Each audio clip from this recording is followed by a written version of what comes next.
Hello everyone, welcome to Pambatha Mancuza TV. I'm here to update you of what's happening on homecoming namhlanje mhla 23 June 2026. Sikhumbule ukuthi abakagubheka abagcina bemkhiphele ngaphandle bamkwanyana kuzo zonke izithelo zomngcwabo. Namhlanje uzethu usekameroni lakhe ungqungquza ungaraji. Afice uzethu uyakhala uyadabukisa. Bakithi ungaraji azambize ngegama asho khona ukuthi kodwa zethu ushobani bengaqondile ukumbulala.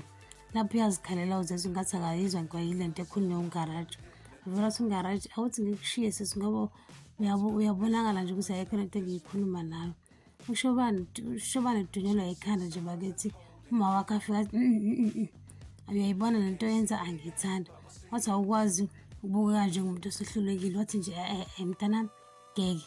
Athi ushobani abantu baqinisile manje umbulali mina.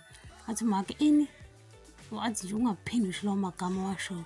Wathi akuwena lona njengamanje washo khona ukuthi uyangizwa wathi make into eyenzekelana kube yiphutha waqhubeka wathi yiphutha nje elikhulu kodwa lokho akusho ukuthi umbulali wathi into ekuzomele ungenzele nokuthi usuku uhambe uyogeza ubele kuleyo shobani engimaziyo omuhle waqhubeka wathi ifuqede zobe sesihamba siya kaGobheka ukuyokhombisa inhlonipho wathi shobani esifweni naye ngeke ayimangi wathi make azange ngibuze shobani ngikutshelile wathi shobani wonke umuntu wangizonda mangenxa yezenzo zami wathi nje Metron ukuthi abantu bathini akusidobhe ligale thina leli thina esizokwenza ukuthi siye kaGobheka wathi ngicabanga ukuthi ngiqedile nje manje wagcina uvuma ushobani kaGobheka kubhiziwe bakithi nangiloshobani noma akhe sebefikelelana ambone uThando wavela ashiye yonke into ayenza aye kushobani bafike babingelelane bakithi abuze ushobani uThando ukuthi uzizwa enjani avela ushobani athi akazi ukuthi uzizwa kanjani naye aqhubeka uThando athi okuhle nje ukuthi ukwenzile ukuthi ufike nawe as much as iqiniso ulazi abuze ushobani ukuthi magatsheni uyalazi yini iqiniso athi nje uThando engikwazi ukuthi wena uyena umbulali abonge lokho kusho uThando washo khona ukuthi lamagama washo uThando ayangiduduza abuyele emabhudeni uThando kungene nemoto ephethe umzimba kaSifesi lapho ifika ushobani ukhona hayi bamkhiphe ubaba bakhe uSifesi baphethe nehlahla lela bakhuluma kulo basho ukuthi angasali emotweni akaphume kule ndawo basho nesithakazelo bakithi zaSifesi babamba ibhokisi balikhipha emotweni wathi nje qhamuka uvusi waqhamukela kushobani yo inja yehle likhishwe uvusi ebuka ushobani lapha ngasagwa jazi ushobani bakithi uvusi yena umbuka ngqo lathathwa ibhokisi laSifesi layiswa esigodlweni sakhe lapho khona inyanga yakhanyisa nayo izinto zayo yabiza zonke lezi zinto ezibizwa kanjalo nobaba omkhulu baSifesi abangasekho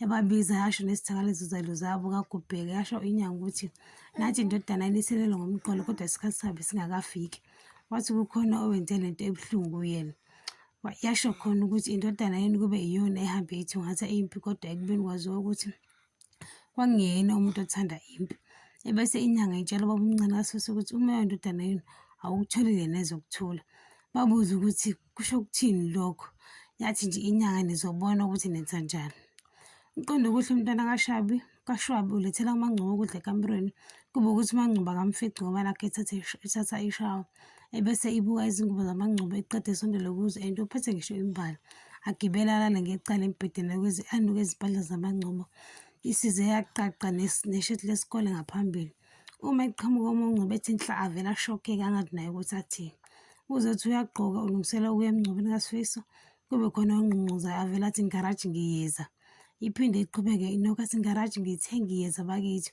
uma iphenduka ushobani athi ushobani mahlungwane athi nozethu shobani athi ushobani ngiyazi ngomuntu wokugcina ufisa ukumbona njengamanje washo khona ukuthi akaze ngilale kahle lokho kwenzeke lento yenzeka wabesesho ukuthi futhi ungafuni ngiye emngcwabeni khulileka ngeke ngiye athi nje uzethu angeke ngikuvimbe mina shobani ukuthi uye emngcwabeni ebese yaxolisa ushobani kuzethu baze bahagane eside isikhathi athi ushobani ngiyaxolisa zethu deep down ngiyaxolisa uMangcubo sathukile enjalo avela athi angazi noma ngiyalingwa kodwa yazini phuma ekamerweni lami ivele ingane ithi yini uyasapha usaba ubaba ithi khulileke ubaba akekho lana avela athi uMangcubo qonda kuhle ngithe phuma lana ivele ihleke kancane isho khona ukuthi asikho isidingo salento oyenzayo yathi nje ngiwabonile amasayini ungikhombise wona athi uMangcubo amasayini ukhuluma ngamaphi amasayini ithi nje ingane wena ungismayilelile uyangithintathinta and izolo ngicabuzile Athi uMaNgcobo ngikucabuze esiphongweni and mina ngicabuze esiphongweni ngoba uyingane. Avele athi nje uqonde ukudla ngiyona ingane mina. Yathi nje ngiyazi ukuthi ukube ubaba ubengekho ubuzongicabuza emlomeni. Lapho uMaNgcobo usedinwe ibhadi. Usho khona ukuthi ngikukhuza okugcina phuma la. Ivele ehleke kancane isho khona ukuthi uyazi ukuthi uzongithola lapho uma usuqeda ukudlala lamagemu owadlalayo. Kakugubheka sekunomngcwabo kaSifiso bakithi, izangoma ziyacula ziphelezele esinye isangoma. Ubaba omncane kaSifiso bese bethi ufunani umakoti lapha ngemuva, kumele ngabe uhlezi lana eceleni komunye umakoti. Basukuma bahamba bayolanda uZethu. Wathi ethi uyanqaba nje uZethu, bathi nje wena wathelwa ngenyongo la ekhaya, sukuma umakoti uyohlala laphana. Bagcina esukumile uZethu, bacela uMamKwanyana ahlehle kancane khona kuzohlala uZethu. Wathi ethi uyabuza ukuthi kwenzenjani manje. Wathi nje baba omncane, kwenziwa konke ngumakoti, so kumele ahlale lapha eceleni kwakho. Naye athi uMamKwanyana, awazini ukuthi u-engaged enye indoda.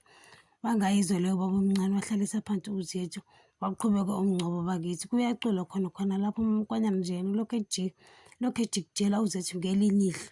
Nangu uMamKwanyana esecabanga impilo yakhe emnandi adlule kuyo noSifiso, ngisho esemzalele ingane uMpendulo. Nangu noZethu nawe ucabanga naye izikhathi zakhe noSifiso besafihlela uMamKwanyana umjolo wabo. NoVusi naye bakithi ucabanga ubhuti wakhe ngesikhathi esaphila, lapho uyasikhihla sikanandi uVusi kancane. Ozawo kabo basemsebenzini nabo sebeyamvalelisa okokugcina uSifiso, baze bakhumula ngisho isigqoko. Lehla ibhokisi laSifiso, hawu uZethu esukuma lapho ahleli khona and uyakhala kancane. Avela uMamKwanyana abuka uma wakhe, wasukuma uma kaZethu wamemeza, Zethu.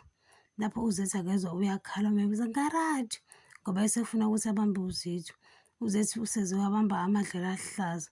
Avela wasukuma uMabuyi wathi nje, uZethu awuhlukane nami. Wathi uZethu, Mabuyi awuhlukane nami. Wathi Mabuyi, lento oyenzayo ibizwa ngokuthiwa yini? Wathi yini ngempela lento oyenzayo wena mbulali?